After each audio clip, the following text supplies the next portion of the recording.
Pine Richland High School. It's a coach's roundtable and a kickoff to the 2022 high school football season. And joining us and kicking things off for us is the new head football coach at Pine Richland, Dr. Jon LeDonne. And I don't mean doctor in terms of a nickname. He has a doctorate from Carnegie Mellon University in science and engineering materials. Is that correct, Coach? Yes, sir. So I'll ask you, how do you balance both situations? You have a very important job in engineering and you're coaching football too. How are you handling both of these? Our work facility all talks about great work-life balance, you know. So I work for a good group there, good boss and good organization, and then also have a strong structure foundation at home with the wife.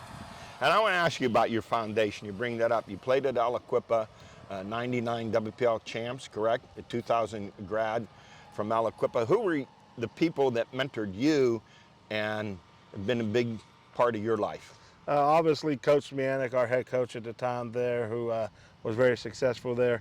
Pete Short, the defensive coordinator, Dan Metropolis. I mean, there's so many people that you can name athletically that impacted your life. But I also had role models in the school district and teachers in Dan Casoli and Mr. Saccone. So a lot of impactful people in school buildings and athletics, which is one of the reasons I chose to get into coaching as well. Well, you've been very successful. Last 4 years at Penn Hills, 53-16, WPL and state champs in 2018. So some people might say, you're coming into a good situation here, but you're leaving a situation of fertile athletes, a background. You always talented players at Penn Hills. Why Pine Richland? You know, just living here in the community. I'm 1 mile away from the high school from where we're sitting right now, less than 1 mile, 2-minute drive, and just being able to invest fully in the community. My children are getting older now, getting involved in junior high athletics, all the youth programs here. You know, just wanting to invest fully where I live. It was very hard leaving Penn Hills, but like you said, the athletes that they have, what we built over there, we played a lot of underclassmen the last few years, so we're going to be up for a big task when we go there week 2. Coach, being so well educated with your background as you are, I'm sure you don't want to hear any excuses from your players. That class was too hard for me or too tough for me. How much do you address to your student athletes about doing well in the classroom? We talk about it a lot. You know, I come from a background with a high degree of education.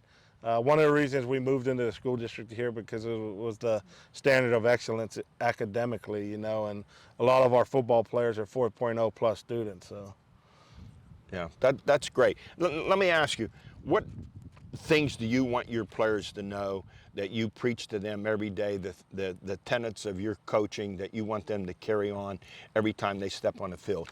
You know, football isn't meant for everybody. It's a tough sport, and we're going to get tough nose around here. You know, after our first practice yesterday, there was a lot of guys bumps and bruises with the contact, but we're going to develop that old school, you know, Pittsburgh Steeltown mentality. Coach, I was noticing your coaching staff and talking to Mike McMahon when I coached at NA. He was our quarterback. I could still see that last pass he threw into the end zone. We tried to tie up Woodland Hills in a championship game at Three Rivers. It was knocked away. We went on and had a great career at Rutgers and Detroit Lions. And your staff, you've got some guys that have been around big-time football, Bill Stahl, and then, of course, your linebacker coach, Vince Williams. Yeah, so just, you know, started between the group that I brought with me from Penn Hills. We had a good group there, guys that played collegiately at a high level, and then getting some guys that played in the NFL and maybe other professional leagues. You know, there's a wealth of knowledge out there, and just getting everyone in the meeting room working together is awesome. Coach, I'm sure you're not going to have to change too much in your philosophy and coaching, but are there differences here that you're going to tweak and change things that you've done offensively and defensively? More offensively than defensively. You know, defensively going up against RPO style offense, everyone's evolving to a similar style defense at this point. Offensively, from where we've been in the past and where Pine Richland has been in the past, we're going to have tight ends on the field and some fullbacks as well. Maybe under center a little more than they have in the past as well. Having won a state championship, and I know last year Mount Lebanon and Central Valley, they both played 15 games. Is the season too long? I know that a few years ago the survey was made by the WPL whether or not to continue with the state playoffs, and the majority of the athletic directors in schools said yes. What are your thoughts there? Yeah, it does tend to be a long season, but when you have a number of athletes on the team, and you got to prepare everybody because you never know what's going to happen. Young athletes, we don't get as great medical care as maybe professional athletes, so it takes a little longer to recover. So we just do our best to coach everybody up and have that next man ready mentality. When you look at high school, of course, things change from year to year.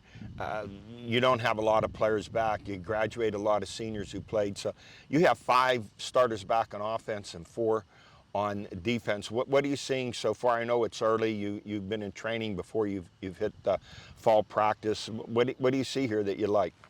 There's a significant group of seniors that are stepping up and being leaders and, demanding others follow them. So, we got a good group of guys that are out working hard every day, putting in extra time and outside of practices and workouts as well.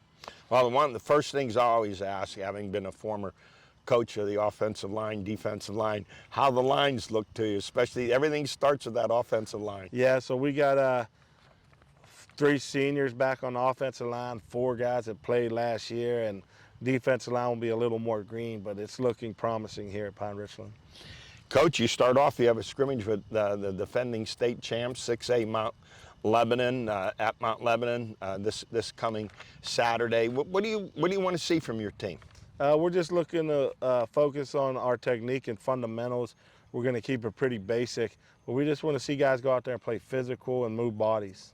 And you open up the season here at home September 2nd with Pickerington of Ohio, Pickerington North. Pickerington North, yeah. What do you know about them? So haven't got to see much of them this year yet. We'll exchange some film this coming weekend, but following their social media accounts, they got a lot of great potential, several guys that have Division I offers and have committed. So it's going to be a significant challenge for us for the first game of the year. And September 9th, you're at Penn Hills. You know much about that team? I know a lot of them guys, so I'm not sure what they're doing offensively and defensively now, but I know they're going to be ready. And September 16th, we're going to be here to televise your game with Seneca Valley. Seneca, 13 starters back from last year. We did the game last year where they beat Pine in the final seconds on a touchdown pass. So you're going to have another battle there. Your schedule's brutal, and then you finish the year with North Allegheny here, and then you go to Central Catholic. Yeah, we're getting the top 6A schools probably in Western PA, but more than likely in the state with Central Catholic, Seneca Valley, North Allegheny, and then scrimmage at Mount Lebanon. So, and then with our 5A schedule as well, it's probably one of the toughest schedules in the state. Well, aspirations are always high here. It's been a great, successful program. We wish you a lot of good luck, and we look forward to coming down here and see your game at Seneca Valley. Appreciate it. Thank you very much. Thanks, Coach. Thanks for having me. I'll be right back with George after this.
I am back, joined to my right by the Swami George Abraham.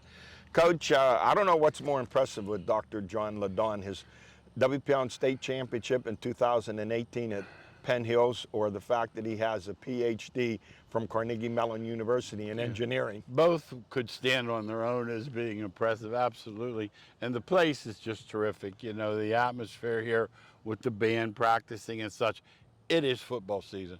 Something I didn't know, I said, Coach, why would you leave Penn Hills where you have so much talent? It's one of the fertile high school places for athletes. And I didn't realize he lives here.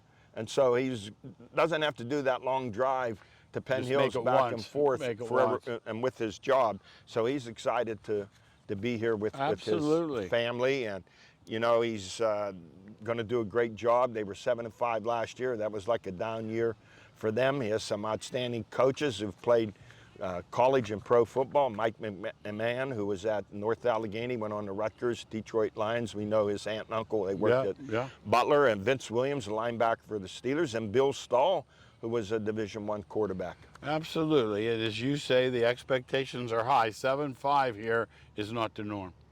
All right, let's start off with Spotlight before we get back to some high school football and high school track. Butler grad Lucas Sleer commits to Liberty University. Liberty is the Atlantic Sun Conference 3-time defending champs in track. Sleer was a key member of Butler's relay teams. They won, set 8 different school records. He's one of the 13 athletes from last year's team to commit to a college track program. That track team at Butler was really special, and Liberty has it going on. That Liberty football's no joke either. And in high school golf, Jacob Wolick of Slippery Rock High School with medalist honors with a 68 in a Region 2 match at West Middlesex. Hunter Swedinsky of Butler, medalist honors with a 35 and a win over Kiski.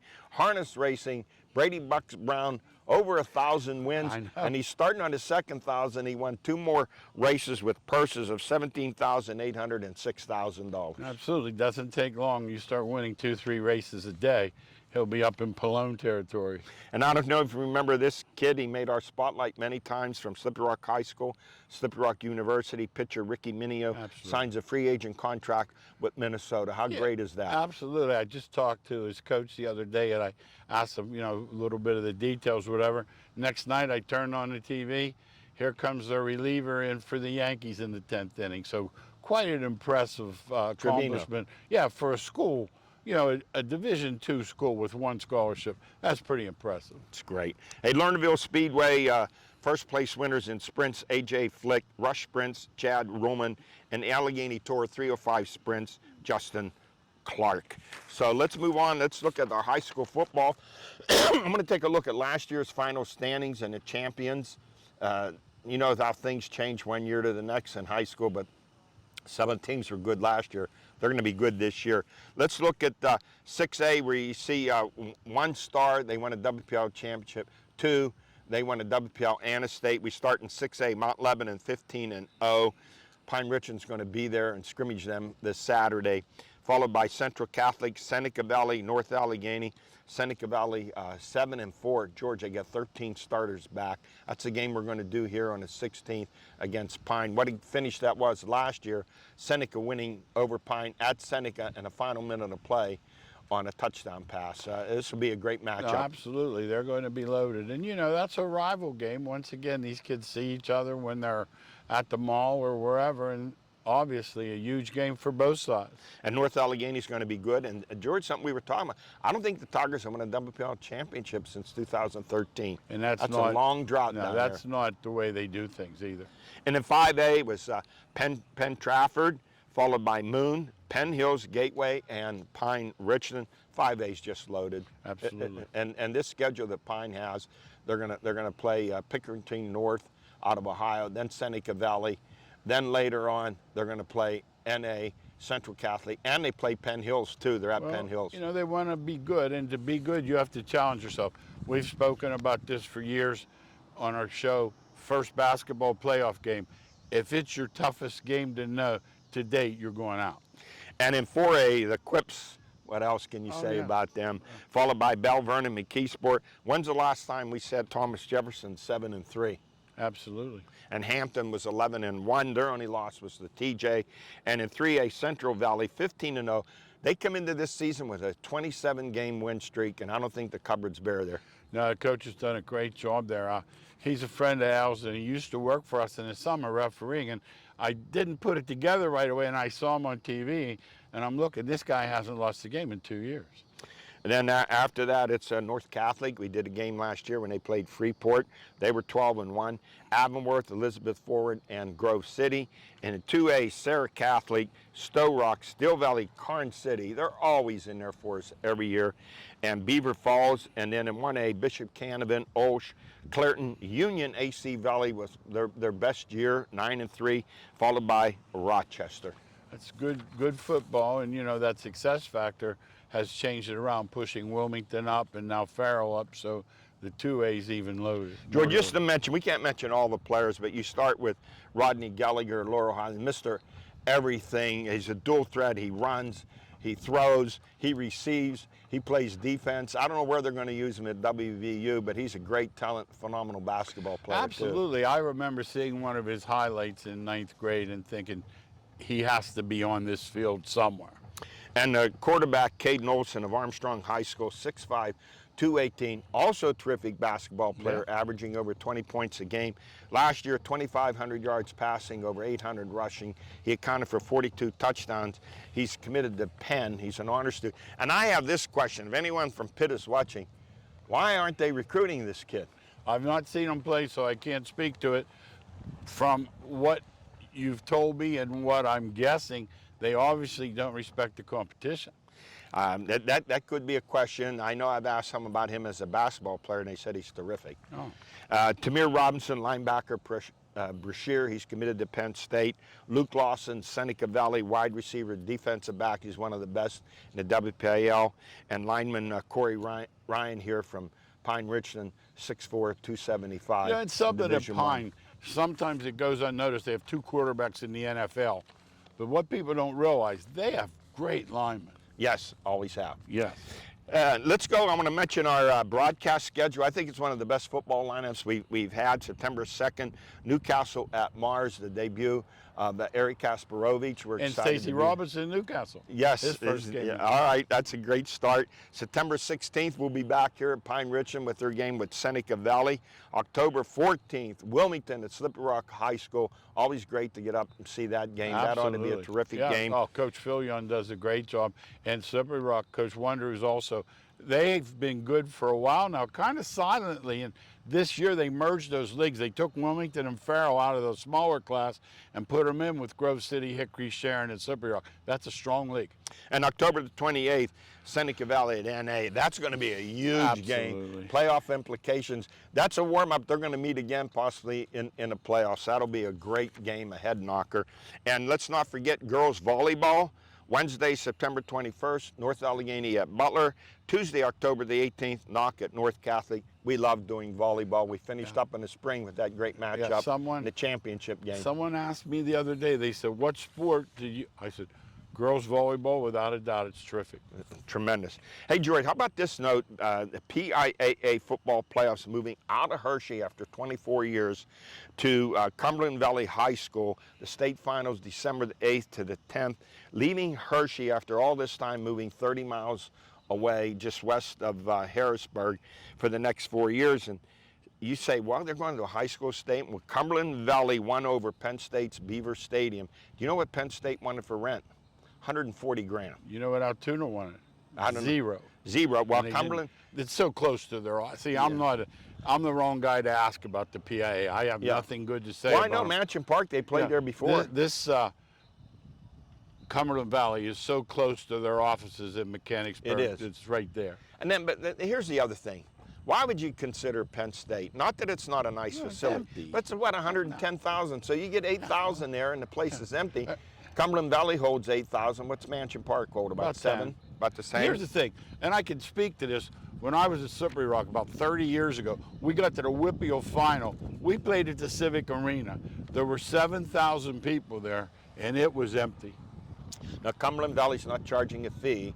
The only thing they're charging for is game day expenses, but the Cumberland Valley community resources, they're going to pick it up and pay for it. And they're renovating there a little bit. You know what? Just the concessions alone, they can make a nice little sum of money for their program. Yeah, and having played and coached, I don't want to say how long ago, played at Forbes Field. Now, we had a nice crowd when I played there, over 20,000, but then we played games at Pitt Stadium and at Three Rivers. The best game we played was a championship game with Penn Hills at Mount Lebanon, where there were 10 or 11,000 fans there full. On top of you. Yeah, It's a great environment. In my mind, I went full. I think it's exciting for the kids. I mean, you start down at Penn State. Even Bryce Jordan didn't work out because they would get 6,000, 7,000. It would look empty. Let's move on to the NFL. Steelers' first exhibition game. I know the NFL likes to say preseason. No. The Steelers 32, Seattle 25. George, before I get to everything, let me say this. This is my take. Correct me if I'm wrong. NFL exhibition games, before they even start, 90% of the roster is made up. Sure. You can take your top 3 picks, they're locks. So all those games are being played to see what 5 or 6 players are going to be your backups and special team players. Yeah, it looks like the Steelers. Which brother are they keeping? Hayward's brother or Watt's brother? It's going to be that They're close. not going to keep both. No, it's going to come down to that. And, you know, Pickett was terrific. No one's a bigger fan of Pickett than I am. But he was doing it against Uber drivers and DoorDash guys. Those guys are not going to be in pro football in 2 weeks. Now, you had Mitch Trubisky, 2 series, 4-7, 63 yards, a touchdown. Mason Rudolph, 4 series, 9 of 15, 93 yards and a touchdown. And Kenny Pickett, 5 series, 13 of 15, 95 yards, 2 TDs and a winning TD. Clearly, he got a standing ovation from the fans. He's a fan favorite. He's a media favorite. Sure. I'm saying next week he's bumped up to number 2. And I think Mason Rudolph, in his mind, he has to be thinking, I'm playing for another team to pick me up. Absolutely. Which the Jets had that injury to Wilson. Absolutely. You know, the other thing, too, the fans, this Rudolph, there's no need to boo him. You don't. What's he done wrong? I mean, really, the guy came in, and I'll say it again. How many guys can go 5-4-1 in that league? How many teams can put their backup in and go 5-4-1? Not many. Now, Jacoby Brissett's going to start for Cleveland. He has a losing record as a quarterback. I know. I agree. So Well, they're looking at Garoppolo a little bit because I think they smell the Yes. fact that Watts is not going to play. He's not going to play. I think it's a move for them to make, and somewhere along the line they miscalculated this entire thing. Absolutely. George, here's the other thing I want to say. The Steelers, the players that stood out to me, of course, Pickens. Will he be this good in a regular season? Right now, no one game plans. Right. And Tyler Vaughn, the other receiver from USC, looked good, and Anthony McFarland. And the kid, I remember, I don't know if you remember when the NFL draft, I said, someone needs to pick up this running back from Ohio State. He's a bull, Major Teague. Yeah, you know, people don't realize Master Teague. Or Master Teague, Major. That's the same way. Well, yeah. The other thing is, people don't know, he rushed for 3,000 yards in 1 year in high school. What is he, 230? Oh, yeah, he's 230, huge, and he huge. runs people over. This new trend in practice I read about, that NFL teams are making their defensive backs wear boxing gloves. Not to box, but to teach them not to hold. Now, George, I might as well put snowshoes on them too. Yeah, when the season starts, a regular season, and in games, they're going to use their hands. Clemson is doing it also. I was telling someone, now you get in a funny position in high school basketball because your first string is so much better than your second string. I played hands behind on the ball quite a bit till they picked it up because they would just take it from them. You know, we used to teach when I was coaching in high school for the defensive back, when a receiver turned his head for the ball, you turn your head for the ball. Absolutely. We don't see that anymore. No, anytime he looks up, you know, to at least get your hand up. If you want to change anything here, because the rules favor the offense, they favor the Absolutely. receivers, then you have to change the rules and allow more aggressive play by the defensive backs, like Mel Blount and Herb Adderley used to play it, but they don't want to do that. No, they don't. There's without a doubt. Well, what does every sport want? Look at the sport. 3-point goal in basketball, baseball, lowering them. What they want: runs, touchdowns, and 3-pointers. Yeah, so until you change the rules, you can wear all the boxing gloves you want. It's not going to change You anything. can't guard those guys one-on-one. Hey, George, when you go to see a Denver Broncos game, welcome to Walmart Stadium. Yeah. The team was purchased for $4.5 billion from Rob Walton, who's worth $60 billion. He's now the richest NFL owner. Yeah, he and the guy for the Rams is a Walmart descendant also, and another really rich guy's the guy in Carolina. These guys are multi-billionaires. $60 billion. Yeah. That $4.65 billion he spent for teams. Like you buying me a cup of coffee. Yeah, and there's like a 500 million good faith thing or something. He and the guy at the Rams both just wrote checks. They did not borrow the money. Interesting. And we're going to talk about our NFL show will be September the 6th before the season starts. Let's move on to Major League Baseball. The Pirates, 2-8, a terrible road trip. George, they're 5-15 since the All-Star break. Brian Reynolds had a 5 RBI game and an 8-7 loss to the Giants when they hit a walk-off 2-run homer in the bottom of the ninth. Wasted effort. George, you know, as much as I want this team to win, I'm just not seeing it. They got a team batting average of around 230. I'm not seeing this 3-year period that everyone's talking about. No. I hope that I'm wrong. I'm not seeing it. O'Neal Cruz, I think he could be a star. He's tremendous in the field. Really struggling at the plate, hitting about 210. Has trouble with left-handers throwing and breaking balls. I wish they would have him bunt sometime. All this kid has to do is hit 15 to 20 homers, drive in 70 runs, bat 250, and he'll make $25 million a year. Absolutely. And, you know, we've discussed baseball ad nauseum. As long as everybody's on the knob, Yes. they're not going to hit for average.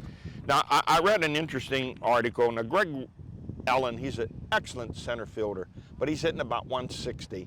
And I read the article. It says his speed's an asset for the Pirates. And now I'm going to ask you, George, are you not allowed to steal first base That's with an all old Yogi Berra line. You can't steal first.